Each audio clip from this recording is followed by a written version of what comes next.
Black owned. It's about business, our culture, creating legacies. See us, hear us, support the movement. We are Black owned. I'm Ms. Define of Black Owned Reporting. We started Black Owned Reporting in the midst of COVID. We wanted to show Black business owners that we still care, or entrepreneurs that we still care. So the videos on this channel focus on small businesses, but prominent community members as well. So I am here with Pharaoh King Champion Gonder. I feel like the name is going to speak for itself. So we're going to start off with you introducing yourself to the people. Hello, everyone. My name is Pharaoh King Champion Gonder. As she says, I'm an actor, comedian, social activist, currently a PhD student studying industrial psychology.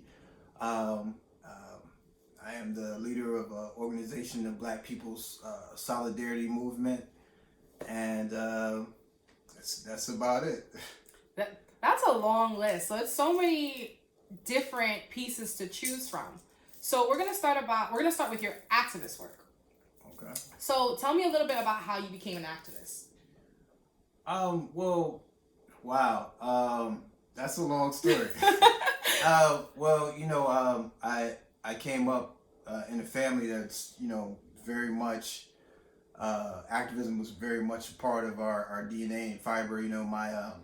My family's originally from Alabama, and they migrated to Detroit, Michigan. So, the whole marching on Selma and type of things, participating in the boycotts with, Martin Luther King and everything like that. So that was basically like, my grandparents' time, and, my mother and father, very heavily influenced by, Black Panthers and, and the things of that nature, and moving, socially, and Black empowerment and things of that nature. So I was always well versed and cultured in that, and those things were always available to me to, to love my people, love my culture, and to fight the good fight. So.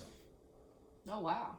So through fighting the good fight, you're like, I'm gonna branch off with my talents, and I'm gonna kind of dabble in acting and being comedy. So tell me about that. Oh, well, for me, it's like growing up, my mother always had a deep love for Shakespeare, and her favorite was Hamlet. So I kind of just gravitated to acting. I was always a very animated individual. I'm an extrovert, so and the thing about acting, it allows you to be tons of different people. Although I believe my life kind of mimics that, because I'm tend to be tons of different people now. So in one fell swoop. But that's how I developed a love for acting. I got into comedy because I was always funny in the family. I was always the class clown, always making everybody laugh. My mom used to call me her little Eddie Murphy. But I never really took it serious that I could be a comedian until I came to New York, and I was having trouble like getting jobs on Broadway and things like that. I used to go to auditions like for Dreamgirls, and how they have the guys for that, and they would say stuff like, "Oh, we got enough Black guys," and I was like, "Man, I gotta do something where I could get out there and use my skills." And I just started writing comedy and things like that as a way to be able to get out there and perform in front of people, and they liked it. I remember I won a contest down in Atlanta at Funny Bones Comedy Club. They gave me a spot on the radio and like $10,000, and I was like, yeah, maybe I could do this. So so that's how I got into it. So I've been doing acting and comedy for about 15 years now. So 15 years of acting and comedy. So how long have you been an activist? I've been an activist all my life. I've been an activist all my life. I believe that basically like the real catalyst point for me with activism is that I came up in a upper middle class family. So my grandfather came from Alabama. He only had like fifth grade education, but during the time the '60s, '50s and '60s, heavy segregation. So we actually became like a millionaire, because the white people in Detroit didn't want black people going outside of the areas to the suburbs and things like that.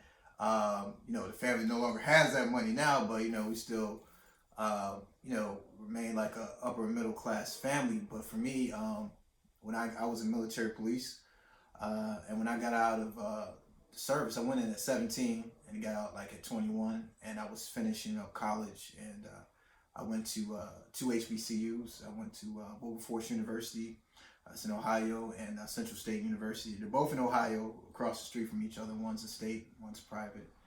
I left there and I went to an all-white school, and I had heard about a lot of racial tensions at that school and things of that nature.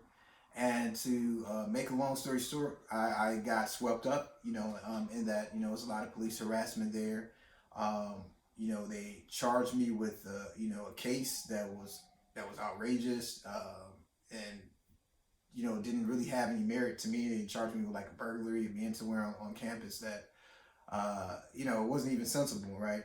And they tried to give me, they wanted me to take a deal and all this kind of stuff, and I refused. And they threw me in prison for 2 years. I had never had any offenses or anything like that, and it was crazy. I got out on a appeal, and these prominent attorneys in Ohio got me out on appeal, and then because the judge had denied me my constitutional right to go to trial. And yeah, right, it's like, this really happens? Yeah. Right, he just denied me my constitutional right to go to trial, so they got me out of prison. I was supposed to do like a 2 to 5. I did 2 years, and they pulled me out, and they said, you can go to trial now, but if you lose, you're gonna go back to prison and do a full 5 years.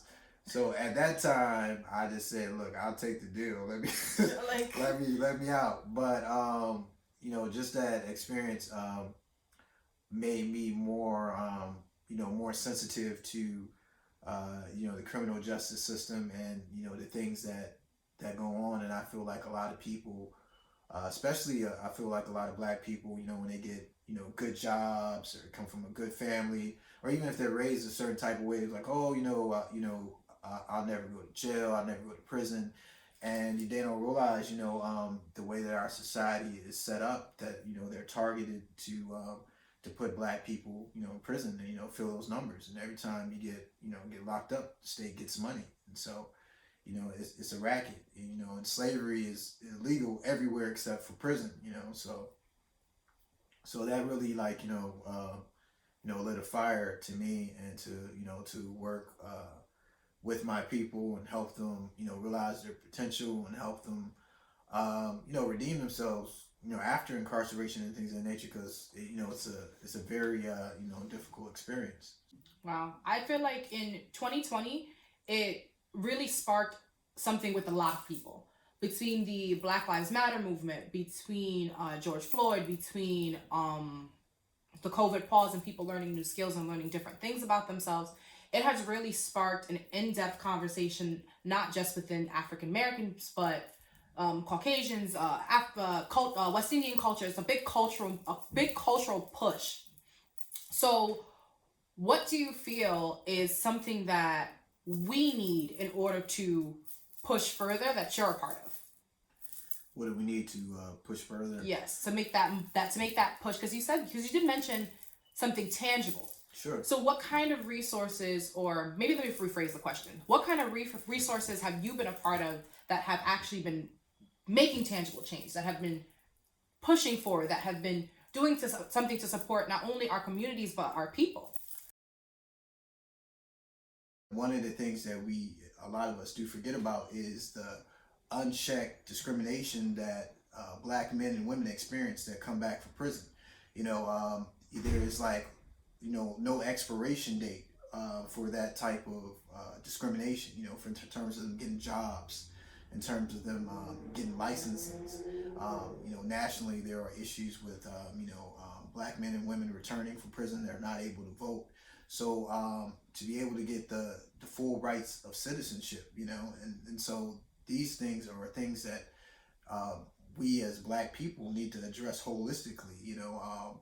Just as Fannie Lou Hamer said, if we're not all free, then none of us are free.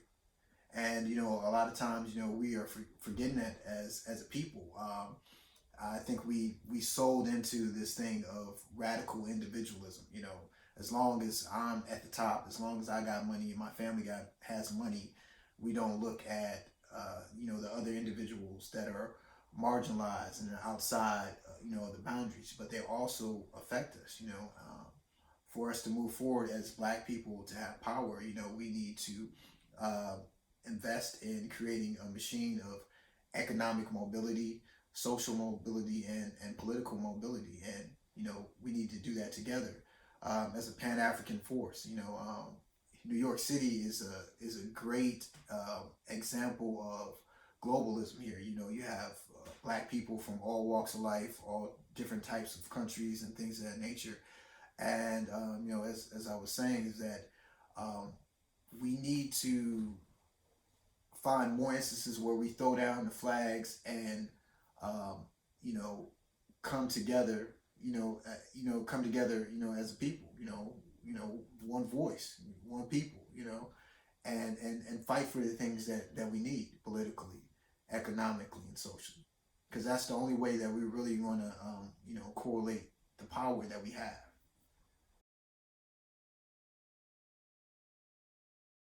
Where can I find you?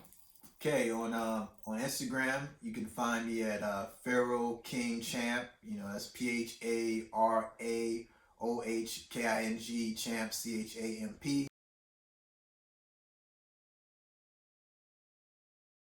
And what are your last thoughts for the people? My last thoughts for the people is just one people, one voice. Make sure that your voice is heard, and for us to to come together. It's very important. We all don't need to come together, but individuals who are like-minded, who want to lead, who feel the passion, for their people, for their culture, who want better. You need to come out, and you need to work with other individuals and other people that feel like that, and the rest of the people who don't, eventually they will follow because it's in their benefit. And so I just want to encourage all the leaders out there, all the people that are toiling and working to do better, and might not feel like they're getting the just desserts that they deserve or the value. I want to let you know I appreciate you, and just keep on doing what you're doing. Oh. So thank you so much for letting me interview. This was a very powerful interview and a much needed conversation that needed to be had. And people, again, say it louder for the people in the back because they needed to hear it. So I cannot wait to see all these great things from you. So when you're doing bigger and better things, because you're already doing some big things, are you going to come back and give me another interview? Sure. Why not? Come back. I'm waiting for the name of lights. So this is Mr. Fine signing off. If you guys like this video, make sure you like, you comment, and you subscribe.